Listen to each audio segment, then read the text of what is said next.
Et nous sommes en direct avec Adrien Quatennens, député La France Insoumise du Nord. Bonjour. Bonjour. Première question, qu'est-ce que vous attendez de l'allocution du président de la République ce soir à 20 h? Écoutez, d'abord, ce qu'il faut rappeler, c'est que nous ne combattons pas seulement un virus. Nous combattons les effets d'un virus sur un modèle économique, politique, qui, on le voit bien, a tout fragilisé et nous a mis en situation de grande vulnérabilité. J'attends à présent du président de la République, comme beaucoup de Français, je crois, qu'il fasse la clarté sur un certain nombre de questions qui restent en suspens à cette heure. D'abord pour celles et ceux qui sont en première ligne, je pense bien sûr au personnel de santé, et qui à cette heure continuent d'attendre dans beaucoup d'endroits, je peux le confirmer, des masques, des surblouses. Nous avons donc besoin de savoir quand ils arriveront précisément, parce qu'on ne peut pas supporter, dans la 6e puissance économique du monde, qui sera bientôt équipée de la 5G, pour ne citer que cet exemple, que nos soignants n'aient pas le matériel rudimentaire, j'allais dire, pour pouvoir faire face à cette épidémie. Et pour ce faire, la première chose, d'après vous, que le président doit annoncer, des masques, combien, quand? Mais avec précision, parce qu'on le voit faire depuis plusieurs jours toutes sortes d'annonces, mais je vous le dis, dans beaucoup d'endroits encore, dans beaucoup d'hôpitaux, il y a beaucoup d'auxiliaires de santé aussi qui attendent toujours le matériel et qui font face chaque jour, quand on se parle, eh bien, au Covid-19 sans être équipés. Donc il y a d'abord ces questions précises. Et pour y répondre, il doit y associer quelques autres éléments. Quelles entreprises entend-il réquisitionner, par exemple du secteur textile, pour monter en puissance sur la production des masques?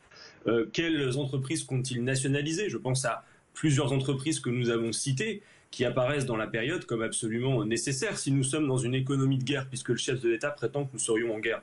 Par exemple, l'entreprise Luxfer, qui produisait des bouteilles d'oxygène médical, dont les salariés nous expliquent que dès demain, ils sont prêts à reprendre la production si on le décide. L'entreprise Famar, qui produit quelques 12 molécules des médicaments dont nous avons besoin. Vous savez, en France, on produisait des masques en bonne quantité. Par exemple, jusqu'en 2018, à Plaintel en Bretagne, il y avait une usine, figurez-vous, qui pouvait produire jusqu'à 200 millions de masques par an. Et bien cette usine a fermé, elle a été rachetée par des Américains qui d'ailleurs ont tronçonné les machines-outils pour s'assurer qu'on ne puisse pas les réutiliser.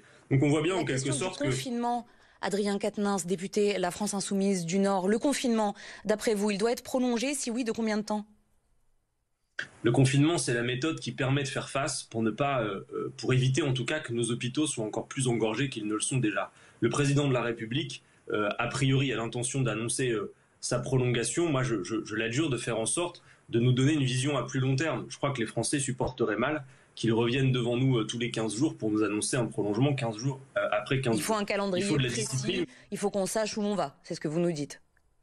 D'ailleurs que cette copie puisse être revue si la situation sanitaire devait s'améliorer ou au contraire si ça n'allait pas mieux, mais qu'il donne une perspective à long terme. Et surtout, je dis au président de la République, ne commettez pas l'erreur d'entrer dans la question du déconfinement comme vous êtes entré dans celle du confinement avec le niveau d'improvisation qu'on a pu voir. La question du déconfinement, même si elle n'est pas pour demain matin, doit pouvoir être planifiée, organisée et même discutée. Vous savez, moi je m'inquiète de voir surtout, depuis quelques jours, on parle beaucoup, vous savez, y compris sur votre antenne, on en a entendu parler de relâchement, en parlant du jogging ou de toutes sortes de choses tout à fait passionnantes. Moi, il y a un relâchement qui m'inquiète beaucoup plus, que je crois beaucoup plus en capacité de mettre en péril l'efficacité du confinement.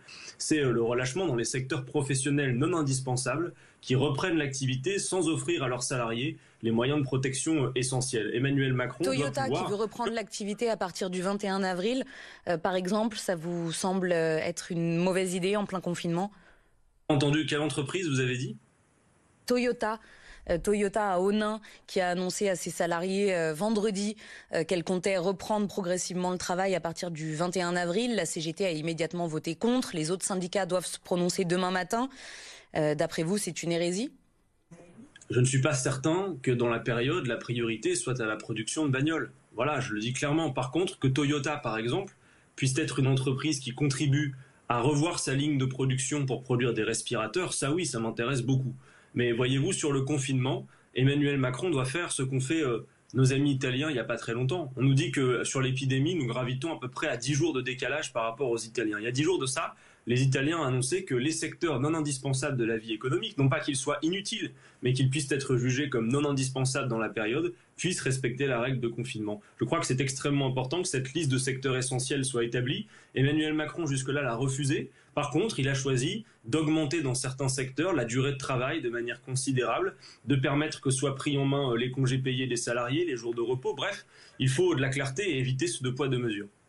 Justement, à ce sujet, le MEDEF a annoncé qu'il voulait une reprise très rapide de l'économie et que les Français devraient renoncer à certains de leurs jours de congé. La secrétaire d'État à l'économie a dit qu'après cette crise, il faudra travailler plus. C'est aux Français de payer pour cette crise sanitaire. C'est ça qu'on est en train de nous dire ? J'invite Emmanuel Macron ce soir à prendre immédiatement ses distances avec ces termes qui ont été employés par certains membres de son gouvernement et par certains acteurs de la vie économique. Écoutez, il y a une chose qui est certaine de mon point de vue, c'est que si on considère que ce que nous sommes en train de vivre n'est qu'une parenthèse et qu'il faudrait s'évertuer à faire en sorte qu'après tout redevienne comme avant, c'est vraiment qu'on n'aura rien compris. Parce que la situation aujourd'hui est d'abord une crise sanitaire. Il y a 10 ans, souvenez-vous-en, on vivait une crise financière. Et d'ailleurs, après, on avait le droit à toutes sortes de beaux discours sur le thème « le capitalisme financiarisé, c'est terminé ». On voit le résultat. Et demain sont à l'agenda des crises, certes d'une autre nature, mais qui seraient, de mon point de vue, de même ampleur. Songez par exemple que l'urgence climatique va nécessiter une mobilisation tout aussi considérable, sinon plus encore, que celle que nous vivons à cette heure. Donc il ne s'agit pas de relancer la machine, comme par exemple l'a dit Bruno Le Maire, mais de profiter en quelque sorte, même si c'est malheureux, d'une occasion telle que celle que nous avons sous nos yeux, d'une mise à l'arrêt de pans entiers de l'économie, pour penser un autre modèle. Vous savez, cette crise, c'est l'échec de ceux qui ont préféré le libre marché à l'État, la concurrence libre et non faussée à la coopération et l'entraide. Il y a un nouveau monde à bâtir et ce nouveau monde, le monde d'après, on en parle beaucoup, faut pas attendre pour le construire, c'est dès maintenant. Et donc non, les salariés ne peuvent pas payer cette crise. Et d'ailleurs, je le dis aux Français qui seraient envahis en quelque sorte par cette petite logique et qui considéraient que, après tout, oui, après la crise, on va s'arracher au travail et tout va aller mieux. Je vous dis qu'il y a déjà beaucoup de marge de manœuvre. Par exemple, un salarié français travaille en moyenne 45 jours par an pour rémunérer les actionnaires. Je crois que là-dessus, par exemple, il y aurait de la marge. Juste un exemple également, on pourrait imaginer, sans attendre, qu'on récupère un certain nombre de deniers qui pourraient nous servir pour la planification sanitaire. Nous avons lancé une pétition où je demande à Emmanuel Macron d'annoncer, fût-il de manière temporaire, le rétablissement de l'impôt de solidarité sur la fortune qui nous permettrait de récupérer quelques 3,2 milliards que l'on pourrait directement affecter à la situation de l'hôpital public, par exemple. Merci beaucoup, Adrien Quatennens, député La France Insoumise du Nord, d'avoir été notre invité ce matin.